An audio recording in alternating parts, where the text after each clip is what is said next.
Welcome to Tatworth Memories Part 2. This time we're looking at Perry Street and Chard Junction, that kind of area.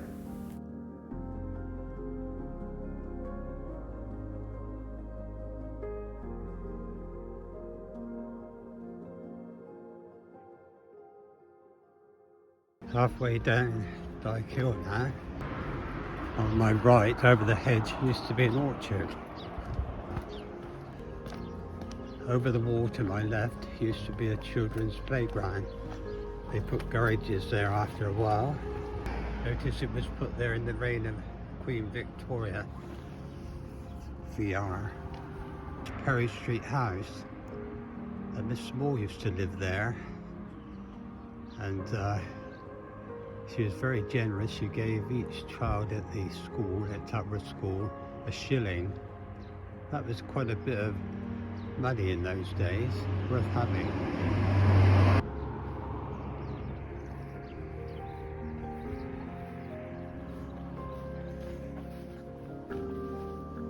Factory Lane.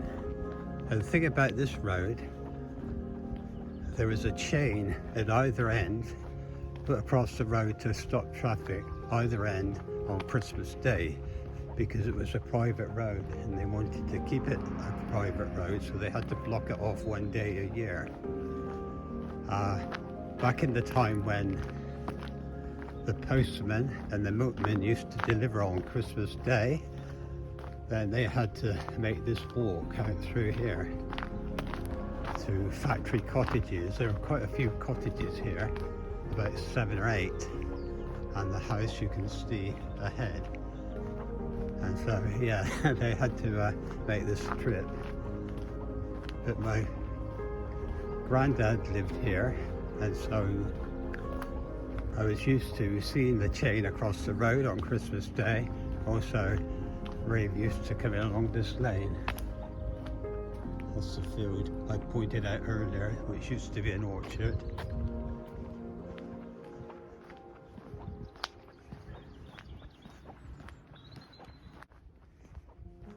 I remember coming along here, it would have been in the spring, but there were loads of toads splattered all in the road because there was quite a fair bit of traffic going to the lace factory ahead, and so the toads used to come back every year to spawn in the pond where they actually started their lives. You can just see the pond through the trees.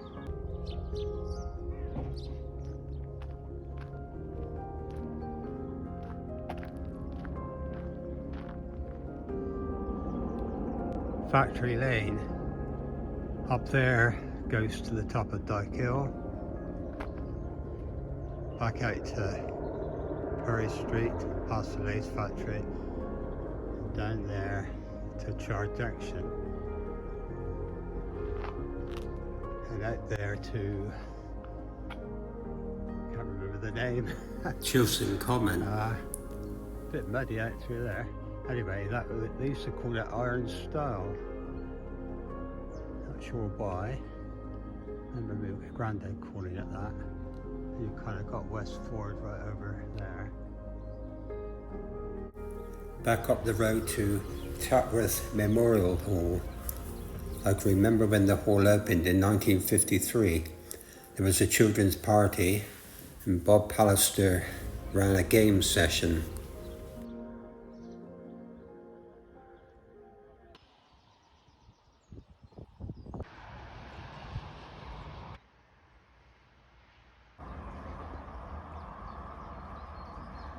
Chestnut tree at Chestnuts. I remember when this bridge was built. I'll tell you why. Because me and 2 mates, we were here on the day they finished it. There was a pile of bricks over here. We decided to chuck them into the water down there and making a lovely great splash. Chucked in 2 or 3 each. The farmer was stood behind us and gave us the right telling off, and so we quickly went. And then My mate lived over there at Mount Pleasant, but when we finished playing we had to go up through the road here, past that farmhouse and up to home.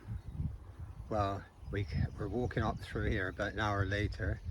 We saw the farmer, his wife and his brother and a couple of others there, and we thought, we dreaded that we were going to get towed off again. We got up there, Boxer Bess was there with them.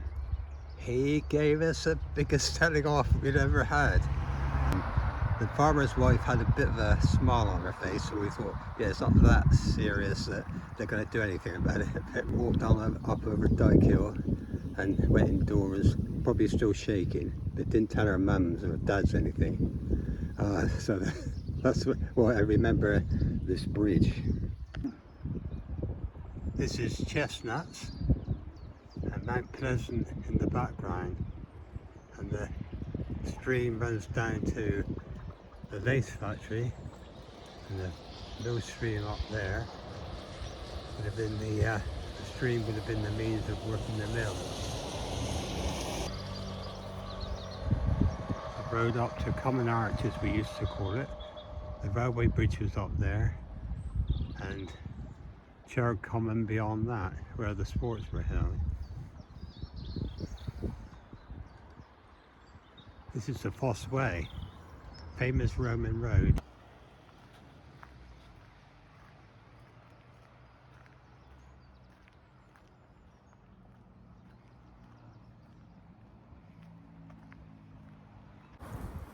This is Bridge Villas, and over to the right, just off the road, is the former Baptist chapel.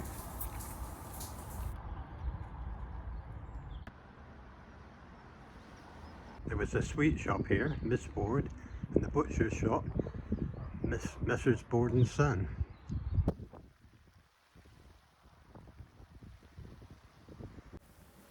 The Golden Fleece pub just up there.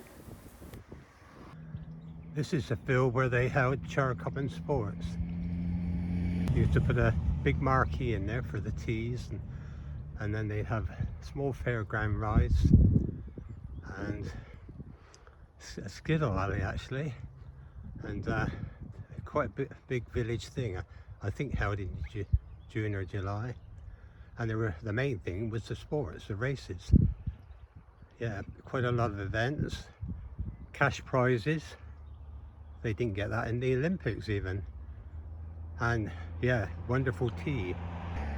Main item that everybody looked for at the tea, cream buns. Just imagine a cream bun like this. Nice dollop of cream and a dollop of jam. Look at that.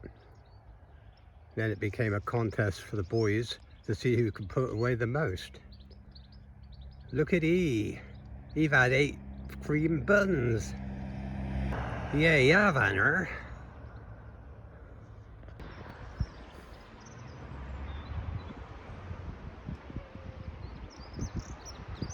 Former pub there, the Chard Road Hotel. Hardly recognise it as a pub now, would you? But yeah.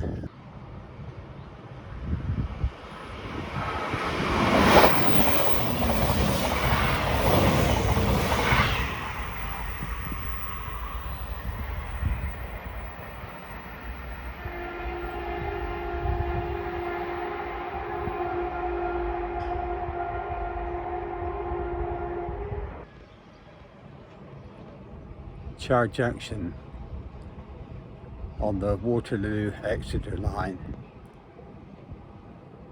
We have the oak platforms down here of the former station that closed in 1966. I remember being here in September 1962, the 10th of September. We had been down early in the morning and cabbed one of the engines. That's asked the driver if we could go on it, and we went for a ride around the sidings where they shunted, and then came back into the branch line platform and stepped down from the train. I'm really pleased that on the last day of service we were managing to get onto the engine that was pulling one of the trains. Later in the day, playing football at the other end of the village at Crossways, we thought about, wouldn't it be nice to catch the last train at 9 p.m. to Taunton? Well, no way we could do that. Taunton's a long way away, no public transport. And then one of the lads said to his brother, go home and ask Dad if he'd pick us up. And so he went home and the answer came back, yes he would. So we quickly went home and got some money, changed, came down, bought our ticket, and off we went to Taunton amid lots of cheers and firecrackers and lots of singing. The last train to San Fernando was sung quite a few times, a well-known song then.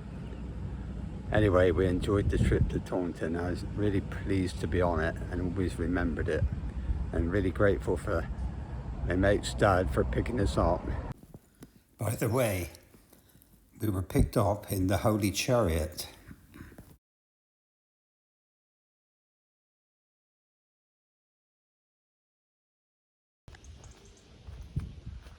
It was the station master's house.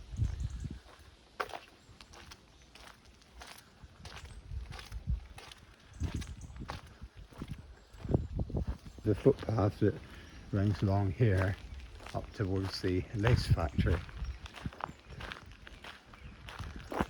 Probably you will remember that. If you came from the village down the footpath here, you came along here to get to the station.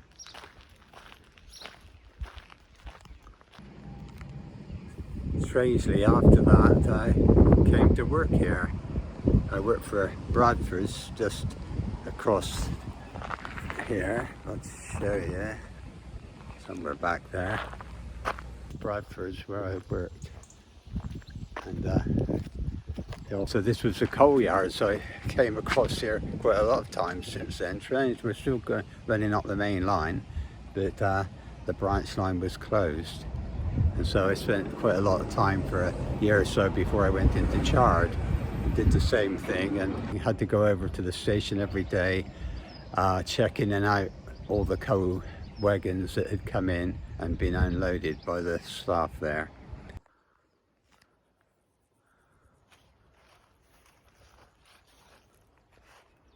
Along the same lane is this field, which was the Perry Street football field for many years, and at the top where the trees are, that was the cricket pitch. There's a pavilion there painted white, and down the bottom here for football is just a tin shed where you could put your boots on and at half time get a cup of tea or oxo or something like that. So you walk further along the same lane.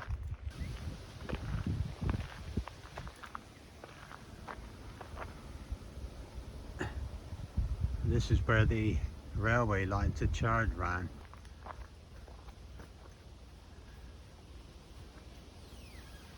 The line ran up through there. About 3 miles, I think, to Chard.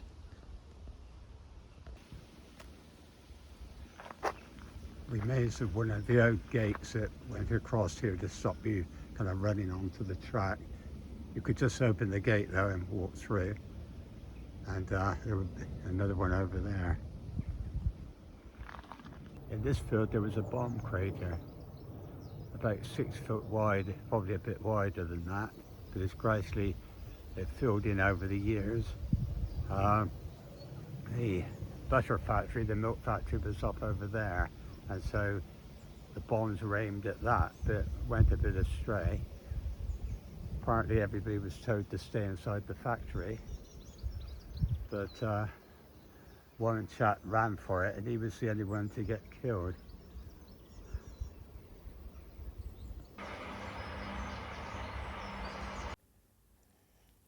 Well, that's the end of part 2. Hope you enjoyed it. maybe it's jogged some of your memories. Part 3 will follow soon. Bye for now.